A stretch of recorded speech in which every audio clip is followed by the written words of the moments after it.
उन्हाळ्याच्या दिवसांमध्ये आपल्याला अपचन व्हायचा त्रास खूप कॉमन आहे. त्याच्यामागे कारण काय असू शकतं? गरमी, हीट? हो, टेम्परेचरचा आपल्या पचनाशी खूप संबंध आहे.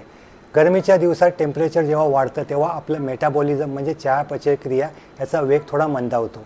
आपण डाएट करत असू तेव्हा किंवा सर्वसामान्य लोकंसुद्धा खायच्या काही वेळा आपल्या फिक्स असतात, थोड्याफार फरकाने. आपण त्यावेळी सवय म्हणून खातो, मात्र आधी जे काही खाल्लं आहे ते कदाचित पचलं गेलं नसतं. हा मेटाबॉलिक रेट स्लो झाल्यामुळे होतं. त्यामुळे आपल्या डायजेशनच्या सिस्टीमला थोडा लोड येतो. उन्हाळ्यामध्ये आपलं डायजेशन स्लो झाल्यामुळे अन्न पचन नीट होत नाही, ॲसिडिटी होते. डिहायड्रेशन हे फक्त घामावाटे होतं आणि आपल्याला थकवा येतो, एवढेच त्याचे साईड इफेक्ट नाही आहेत, तर पचनालासुद्धा डिहायड्रेशनचा त्रास होतो. डिहायड्रेशन प्रोसेसमध्ये आपलं शरीर असतं ती एनर्जी शरीर थंड ठेवण्यामध्ये घालत असतं.